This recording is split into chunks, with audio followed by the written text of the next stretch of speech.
Let's talk about the episode. Let's talk about the episode. So, how do you explain somebody that came back from the grave, they're undead, they harassing, torturing you, basically bullying you, you kill them, you trying to tell another person that, oh, Ava came back, she was hunting me, she was attacking me, I was fighting her. I happened to get, a pair of scissors, and I happened to stab her with those scissors, and she happened to fall on the ground. She's still there. I'm calling you to tell you, look, I just had an encounter with Ava. I know she dead or whatever, though, but I just had a whole encounter with Ava. Come here. Please come quick. They get there. They don't see nothing but some scissors on the floor. So how do you explain all this stuff going along? And how do you explain, or how would you talk to somebody about this? Everybody gonna have a problem seeing this, well, explaining this rather. Let's start with Charlie. Trip, I hate to break it to your friend. Undead Charlie has a point there. You basically going after his sloppy seconds, and you playing dad to your nephew. So I just find that funny that you, when he said that, that's when you really got the frying pan busting him upside his head. But was Charlie Stronger dead or alive? Because last time I checked, he wasn't a one when he was alive. I don't remember him actually getting into fights with anybody. I always remember him backing down, or he already attack a woman than a man. The undead Charlie running around here attacking Trip, which I was surprised and shocked, because when we had Charlie alive, I don't remember him getting into many conflicts with men. You get on his nerve enough, he'll back down and walk away and come back at a later time. So you mean to tell me the undead Charlie is stronger than the real live Charlie? Because I'm sitting there looking at him like, okay, Charlie got an aim. Okay, he's swinging. Okay, he doing some moves. Okay, he grabbing him. That fight was weak, though. That fight was so weak. But you know what? To see undead Charlie actually, stand up to a man other than a woman, I'm here for it and I'm down for it. So I was here for it while it lasted. Till the frying pan came into play, and a whole lot of swinging went going on. We saw blood, but yeah, that was that little dye ink blood that they use in movies. We know that wasn't real blood, because why would an undead be bleeding? So yeah, but I was surprised and shocked. Charlie came back swinging. I'm like, oh, look at Charlie. Charlie's swinging. Go on, Charlie. Not you swinging. I was surprised and shocked to see him actually up there swinging for his life. You would have thought his life was on the line. Well, it was, kind of was, and I kind of guessed, and he figured that this not going to be a fair fight, so let me take care of Trip real quick, then I can get back to Ellie, harassing her. But he wasn't expecting Ellie to come, well, he wasn't expecting Ellie to come and, Louisville slugger him in the back of the head, so that was a shock to him. That's why he turned around and said, oh, you beaten, because he wasn't really expecting that little shot in the back of the head. I was surprised she even swung on him. Like, that whole fight was a whole shock to me. But I'm glad I saw it or whatever, though.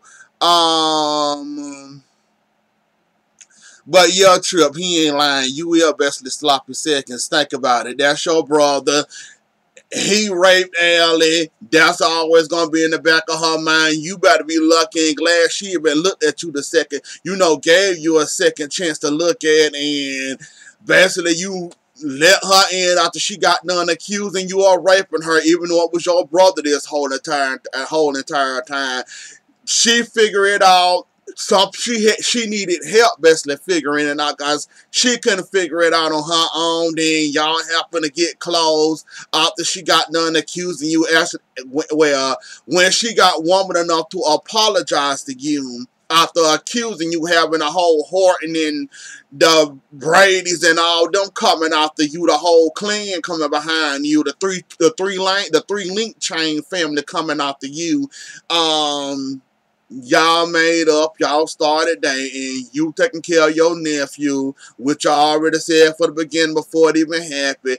Of course, you're going to be there for your nephew. Y'all made up, which is good. She cool with you, no hard feelings. She said it's not none of your business. She's sorry she put you through that. You can actually see the remorse in her face, and you know she really mean it, and you know it wasn't just to clear her conscience. She really meant it that, oh my gosh, I put you through all that trouble for nothing. I had my family basically harassing you, bothering you.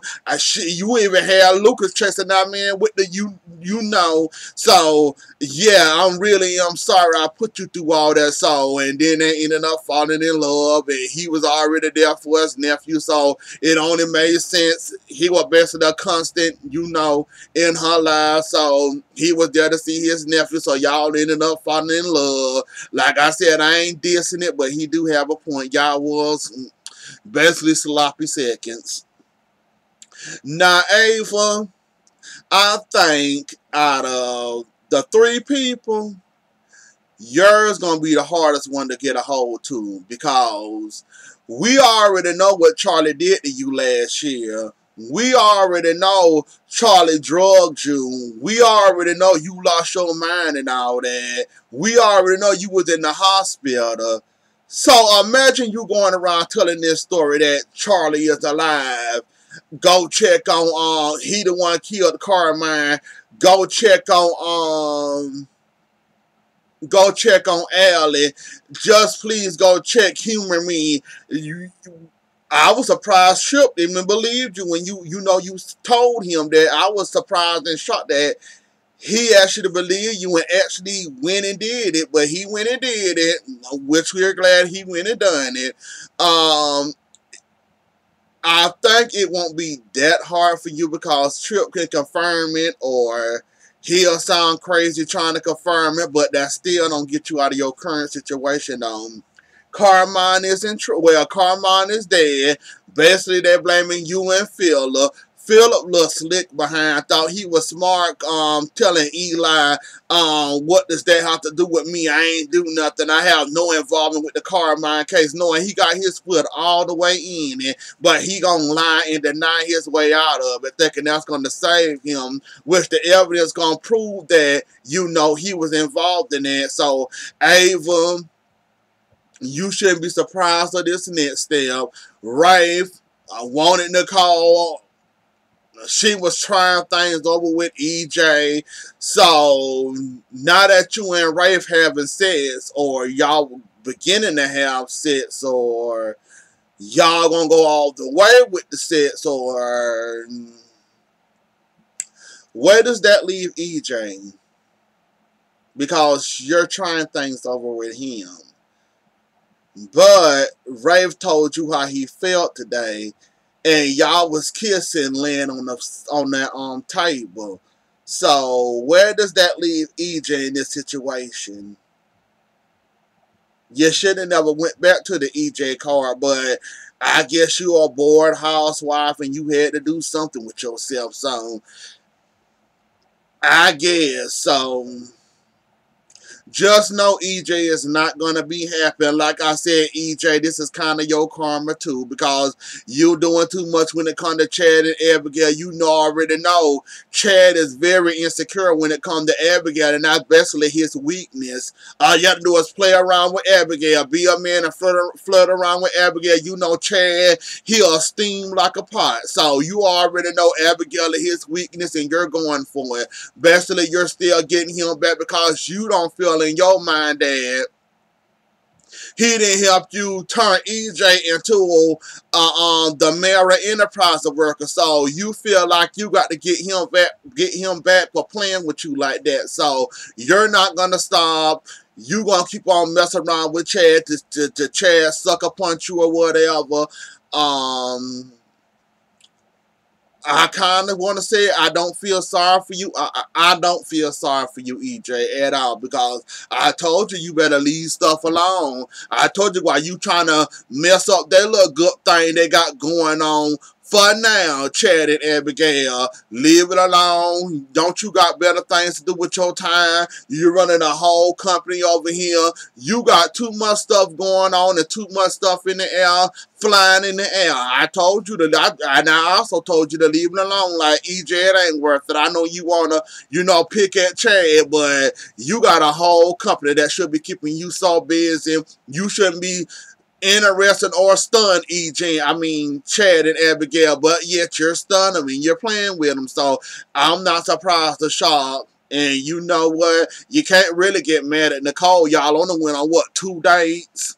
Plus the pizza date at the Mara mentioned, so that's 3, maybe 2. You can't be too upset, or you're going to be mad because it's Rave. And yet again, he stole another woman from you. So I'm pretty sure that's going to sting. So yeah, I see you coming out the Rave now. Rave, I want to say Avery might go down for this also. The insanity plea works because they already think you crazy trying to explain that Charlie came back alive and he did this and he killed Carmine. Good luck trying to prove it. So, I think Ava done. She might escape. We'll have to wait and see how that plays out. Gabby and Nick. While I'm happy to see you again, I must admit, I'm happy to see you. Why are you walking around Salem like you are a free human being?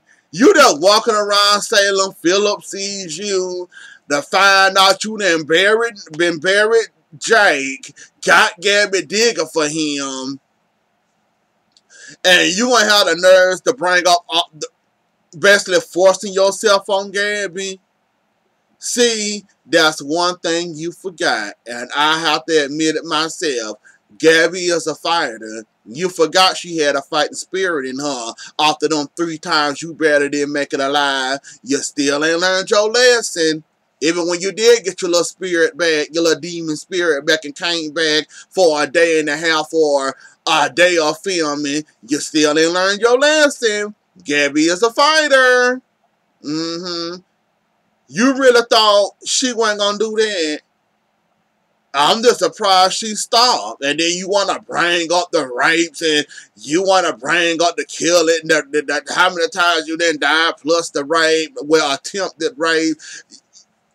It's obvious you forgot that Gabby is a fighter and you know she's not going to play around with you. If she feel threatened, she going to defend herself. And I'm guessing you wasn't expecting that, that whole shovel in the back of the head. Jake couldn't move. Jake don't know what's going on. He confused, wondering what's going on. Basically, Gabby saved the day and she had to do her thing. So, Nick, I don't know why you didn't trust the process the first time.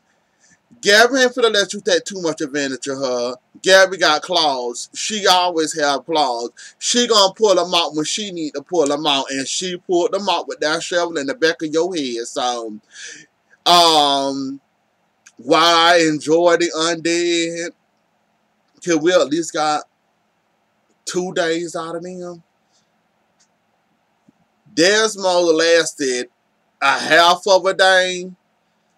Nick and Charlie lasted 2 episodes for us, an episode and a half for us. I don't know how they filmed, so it wasn't. So we just got them back for Desmond's 30 minutes, and Charlie and Nick an episode and a half. Y'all couldn't. Marlena, you couldn't find a better way for you to kill them. If it was that easy to kill them, I'm pretty sure it won't be that hard to, get rid of Marlena all over again. John can't pray out of her. So, It should be easy. Just by looking at that, it should be easy. It shouldn't be no hard, way to get rid of her because, yeah, if they only lasted the way they lasted, I'm pretty sure the devil ain't gonna, put a stake in her. She might be done. Well, that's Marlena, so pray her out of it, I guess. I don't know at this point. But anyways, though, y'all, that was the episode. Don't forget to like, share, comment, and subscribe. I'll see y'all later. Enjoy the rest of y'all night, and I'll catch y'all later. Bye.